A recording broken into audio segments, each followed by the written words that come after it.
The Picture Exchange Communication System, also known as PECS, is a system of communication that uses pictures for nonverbal or non-vocal students or clients to use to communicate with others.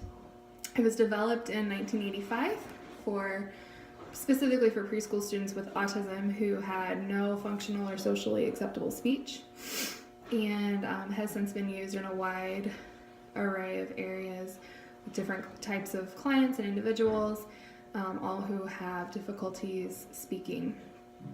The system itself comes with this manual that describes how to use PECS, also a computer program that provides pictures for a wide array of items, and also shows you ways to use the internet to find pictures of items so that you can make them yourself for items that they may not have in the program. It comes with one of these books, or you can order multiple books for multiple clients, and then you are in charge of making pictures that the clients will use to communicate with. So the book has multiple pages and different pictures, as you can see here.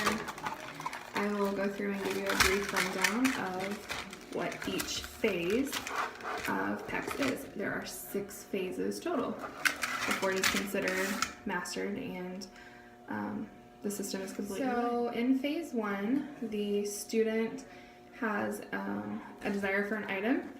They will pick their PECS card up for that item and give it to their communication partner. So in this picture, the student wants a ball. As the therapist, I would then give the student the ball. They do this with one picture option on their book at a time. So I would present them their book like this. They would take ball off and give me the picture. They would then receive the item. Phase 2, it involves traveling. So the student may be seated in their chair, and if the book is across the room, the student would travel to the book, grab the picture of the ball off the book and bring it back. Their communication partner, which is me, give me the picture. I would give them the item that they asked for. This could also go the other way, where the book is where the student is, but say I'm across the room.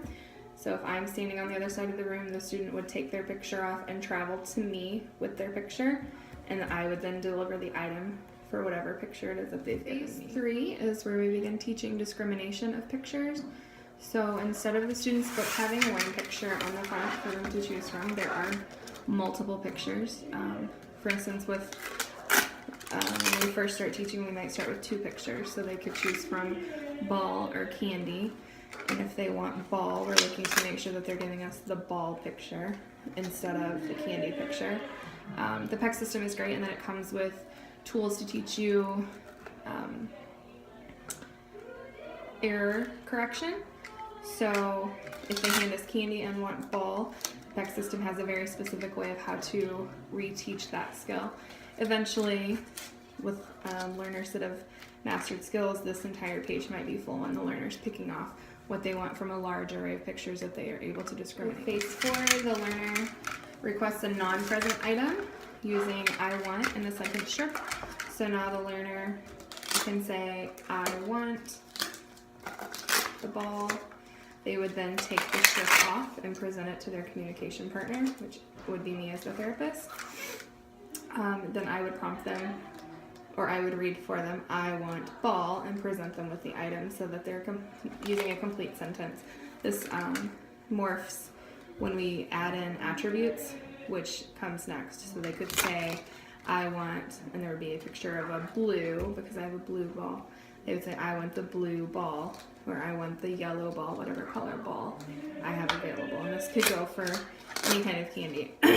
I want the red candy. It could be a red. Phase 5 is where the student spontaneously requests items and answers questions. I could ask the question, what do you want?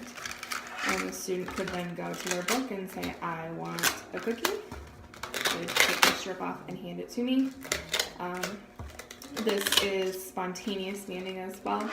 So we're making sure that they're using the book to ask for everything that they want and not just one. 6 of PECS is kind of all encompassing, so all of the previous steps, as well as we add in questions like what do you see and what do you have,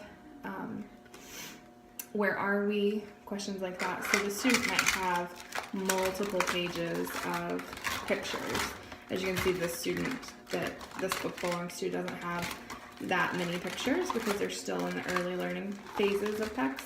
But as we progress, we'll add more pages with more pictures.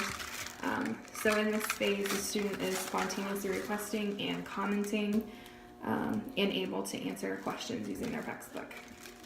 That is PECS in a nutshell. It's an excellent system to use for clients that are nonverbal, and it has worked really well for us here at my center.